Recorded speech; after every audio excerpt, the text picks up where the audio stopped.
Hi guys, just a heads up, you may notice that this recording sounds a little off. That is because I just moved and the room I'm recording in sounds echoey, which I'm hoping to fix in time. Also, I just had septum surgery, so I probably sound sick as well. Please bear with me as we brave these trying times together, hand in hand. Once upon a time, Cartoon Network had a programming block called Cartoon Theater. Now, Cartoon Network had some of the greatest programming blocks ever. But then it also had some of the strangest. Cartoon Theater was one of the strange ones. Cartoon Theater was their movie programming block, but its definition of movies changed with every viewing. It showed everything from major feature film releases like The Iron Giant and Batman Mask of the Phantasm, to TV movie specials of cartoons like Wacko's Wish and Ego Trip, to the Scooby-Doo direct-to-video movies, and all sorts of weird, obscure things in between. And I'm thankful for that last part, because some of that obscure shit was really cool. Like, holy shit, did you guys ever watch Twice Upon a Time? That movie fucks. But obscure doesn't always mean good. This programming block also showed movies like Rover Dangerfield, which, I shit you not, features Rodney Dangerfield voicing a dog who is drawn to look just like him.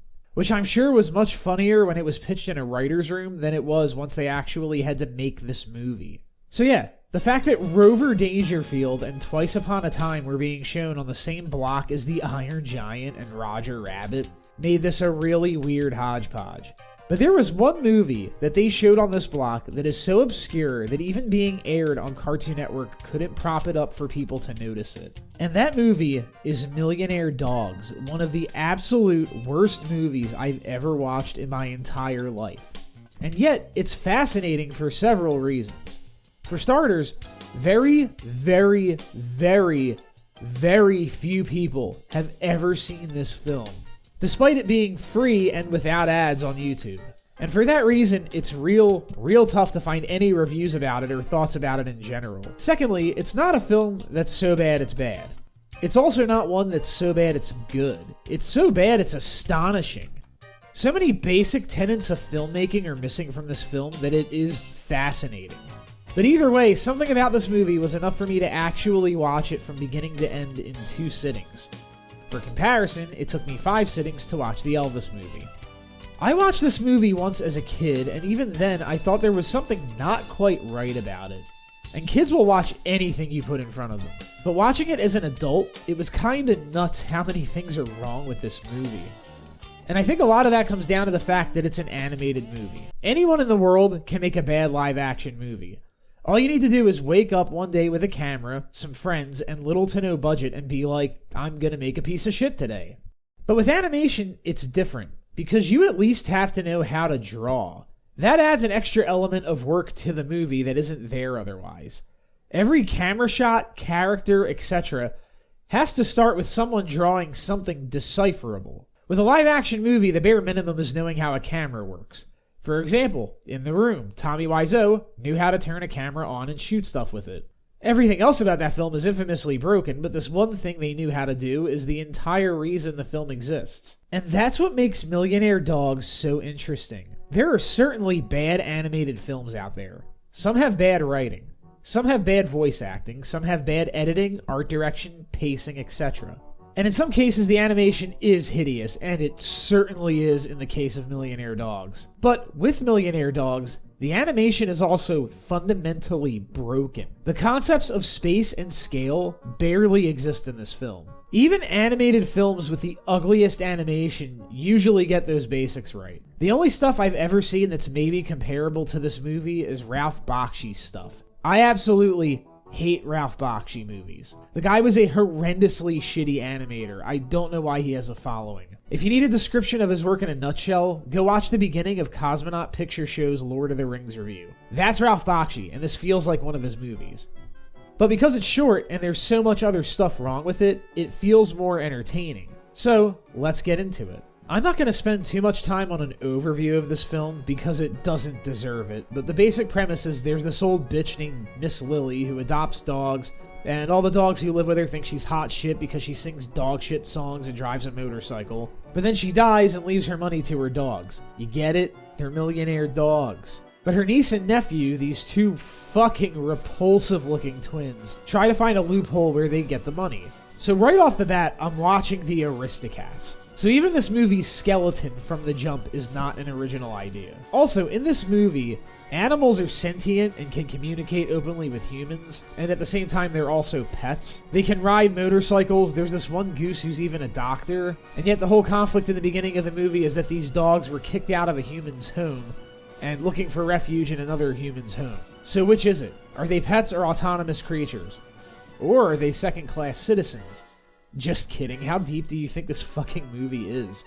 It's weird. It doesn't make sense. This movie tries to convince us that animals are in this weird limbo somewhere between Pluto and Goofy, and it creates a universe that makes no sense.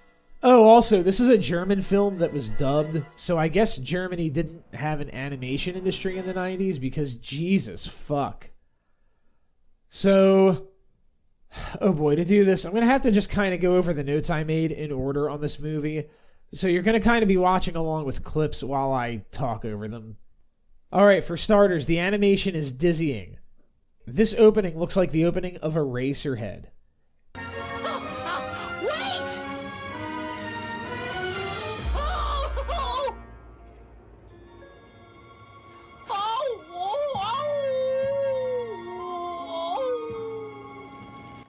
There is so much voice acting that is just fucking noise. No character or vehicle looks like it's actually running or moving on a surface. Oh look, JD was clearly moving slower than that truck, but he saved Chuffy anyway. You see how broken this looks? Fucking look at this. Oh no! Hey, wait a minute! Hey, Miss Lily! Help me! For the love of Lassie, catch him, Chuffy, catch him! Okay, I got him!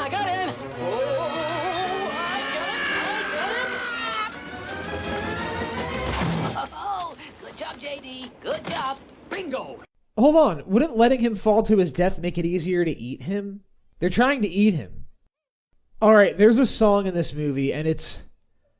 oh, Christ. I don't even know how to describe it. Just look at this clip from it.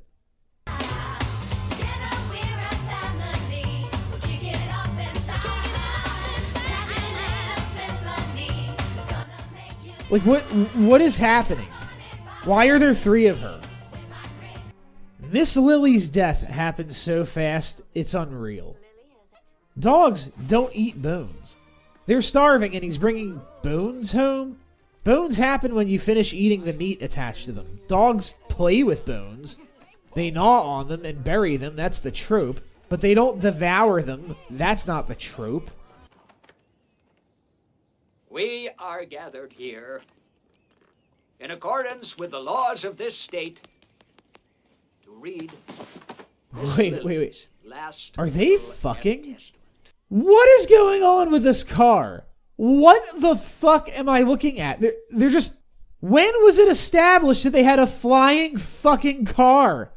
What are you doing, movie? What the fuck are you doing? Who needs you?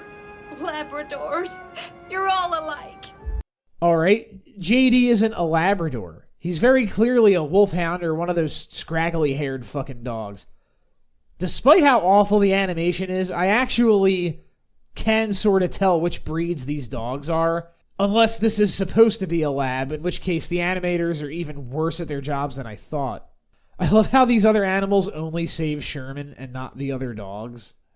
Same thing when JD keeps saying, "I'm coming, Bella, I'll save you." Like, I know he likes her, but what about the other dogs? I'm trying to work this out. Where is Bella? Bella, I love you, Bella. I love you too. Come in, Bella. How the fuck did that just happen? How did JD break Bella's chain? How? Watch this scene and tell me how this makes any fucking sense.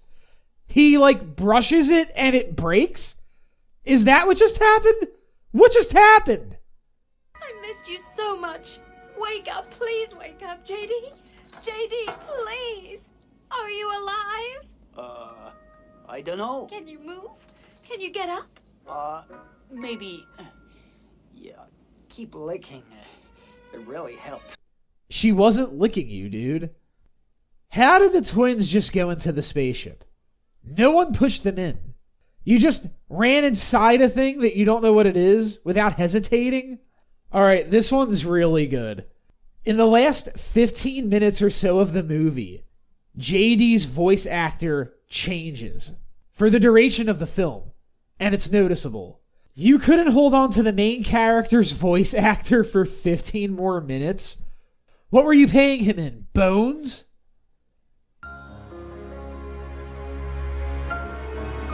JD, Bella. Huh? Miss Lily? Where are you? I'm in the house, JD. I am the house.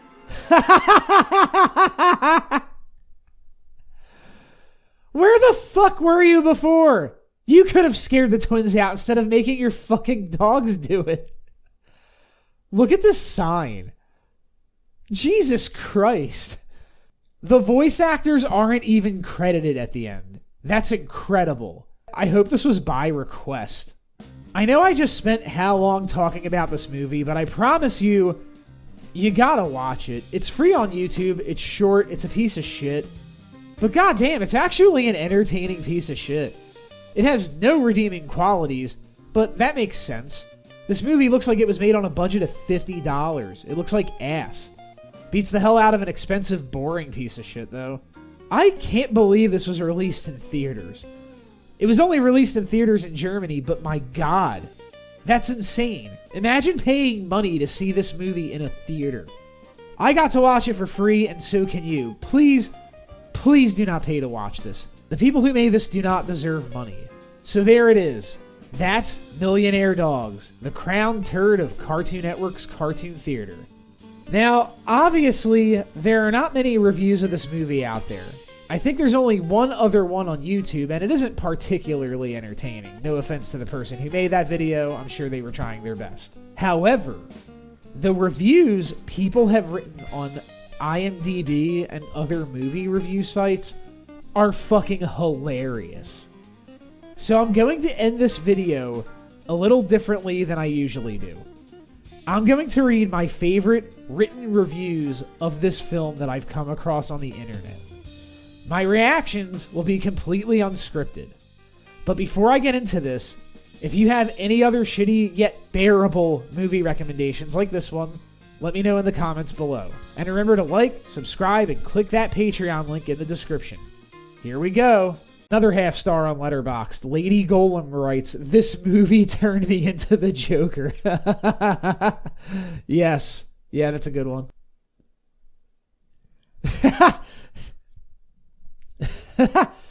Half star. Max C writes, "There's like 100 cars in this movie and only 8 humans." I didn't even think of that, but it's very true. There's a lot of cars in this movie. Yeah. All right, now we're in the big leagues. We're on IMDb, and one of these reviews is a 10 out of 10 review. There's Euphemia Abernathy, I think that's what that username is, writes, 10 out of 10 stars, great film, spoilers. This review is from September 15th, 2005. Holy shit. Look at how fucking long this review is. Yes. Another obscure animated dog movie, like 9 Dog Christmas, but more mature. I love Millionaire Dogs. It's offbeat and even a little bizarre. A little bizarre? It's original, but still reminded me of plenty of others as it played out. For one thing, there are cityscapes in the scenery that are completely reminiscent of Disney's Oliver and Company. Okay, yeah, if you're fucking blind. The movie opens on a limousine that says the foreboding music is driven by someone evil. To our surprise, a dog emerges from said limo, and you realize this poor terrier mutt is a victim of rich snobs who think it's acceptable to pull the drive over the bridge and dump the pup trick. As Rumbo so accurately stated in the movie Fluke. What the fuck? This person is like actually writing a deep dive review on this fucking piece of shit movie, and it's hilarious. Not much later, an old woman on a motorcycle rides by with a parrot on the bike. Okay, he's getting into like the whole plot. Okay. A second dog shows up. JD is an agile and streetwise dog who can get around on his own like some blend of Dodger, Tramp, Charlie Barkin, and even a bit of the Fox and the Hound's chief? What? What? What is with these fucking references? Chief from the fucking Fox and the Hound? Possibly because of his face and the way he moves. Like, you're actually comparing JD to, like, well-known dogs, semi-well-known dogs from Disney movies and Don Bluth movies. And then you hit us with Chief. Fucking Chief. Who the fuck remembers Chief from the Fox and the Hound? And he wasn't even a streetwise dog. He, like, lived on a farm. Like, what the fuck is this person talking about? Okay. Rescuing the newly abandoned Chuffy, who loves astronomy and astrology, JD finds himself in a new home. It's Villa Lily, belonging to the elderly woman, a paradise in the middle of a city. From the beginning, original pop music plays sometimes in the background, but it actually serves to enhance the mood. Oh man, what a statement of critical praise. Miss Lily's wish is to have her house converted into a home for lost and abandoned animals. A foster's home for non-imaginary friends. Who was this guy jacking himself off when he wrote this? Like, why would you? Are you putting puns in? What the fuck? What the foster's home for non-imaginary friends? Oh my god, this was 2005. Like, I need to find out what happened to this fucking person. The crew that already calls the place home is a tight-knit family of very different animals. Well, no, they're not, because they're all dogs. Each with their own talents, traits, and hidden desires. Their loyalty to each other is punctuated by the Daffy Little Symphony song, which ends sounding like the friends singing together at the end of Grease. Oh my god. Jesus fuck. But is put to the test later on when a fortune befalls them. Like, this person's brain is like... did this person, like, not take Ritalin before they wrote this? The number of comparisons this person is making between this movie and, like, mainstream movies that people have actually seen, like fucking Grease. Like who the fuck wrote this? This crew is made up of 3 other dogs. Sherman is a bull mastiff boxer-type guard dog who longs to be a trophy-winning Olympic champ. Toy dog Velvet yearns for fashion model status. There aren't many other canine characters who are hip, trendy teens and likes headsets and pop music. Then there is Bella with her flowing red hair that gives the impression of a canine Little Mermaid or Jessica Rabbit. Oh my god, this guy's a fairy. This guy is a fucking fairy. He just compared this dog, this fucking anthropomorphic dog, to Jessica Rabbit. Oh my god. Bella is a beauty queen who gave up a life of circus tightrope high wire performance for love with a lab who dumped her for a basset hound. This person's like quoting the movie verbatim. This is embarrassing. I'm embarrassed for the person who wrote this review. She and JD have both been around. They've been around the block, right? They know the importance of freedom, the pain... They know the importance of freedom, the pain of rejection.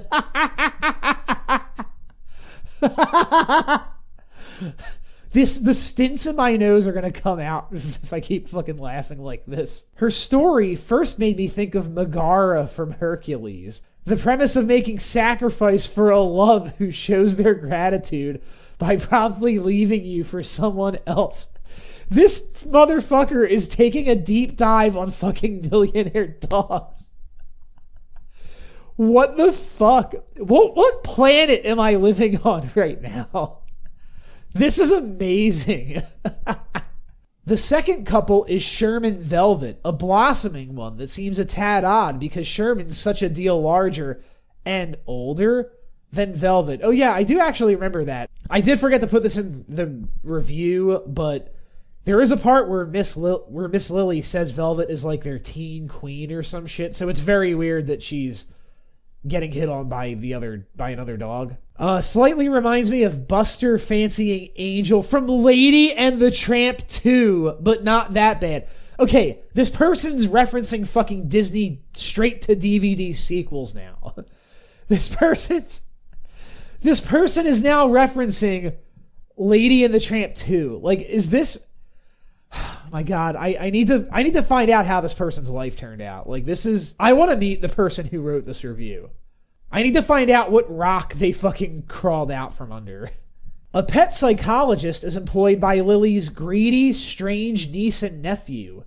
He, oddly enough, is a goose resembling Boris from Balto. Guess what? That one, actually, guess what? I will let that one slide because now that I'm thinking about it, that goose does look like that character from Balto. But Dr. Quack is willing to help Ronnie and Hanny by going so far as to try and kill the dogs. He lures each dog into his traps by appealing to the selfish dreams they have each begun to chase. Why? Well, Lily has passed away in her sleep. Okay, that happened way before they talked to the goose. Like, why are you bringing that up now? And her will leaves everything, including $1 million, to the dogs. Like Fagin reading to his dog gang in Oliver, you need to stop fucking comparing this to Oliver and Company. Like, what? Yes, Oliver and Company is like an okay Disney movie. Like, stop comparing this to these other movies. Like Fagin reading to his dog gang in Oliver, Lily fell asleep on a story she was telling her dogs. But she didn't wake up. There are paranormal elements to the story. JD is alerted to Lily's passing away by instruments that play themselves, and a dark shadow passes over the house. The movie isn't afraid to deal with such a sad scene. Yeah, that's right. This movie has balls. It doesn't shy away from nothing. It tells it like it is. JD is a dog of action. And the only one who refuses to fall into any of the pits the others do. Despair. Avarice.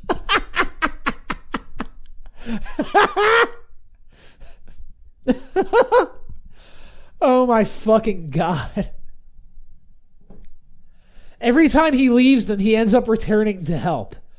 Bella is always fearful of being abandoned again. Okay, so when the money proves to be the root of evil and goes to the friends' heads, Emo, the parrot, ends up manager to 4 dogs, a rising supermodel, an autograph-signing entertainer with a new agent, a bodybuilder training in his new gym, and a terrier trying to become the next Laika, and the first space dog on the planet Pluto. Okay, I don't remember Emo being their manager, but alright. JD is the only one who sees that this was not Lily's wish being fulfilled.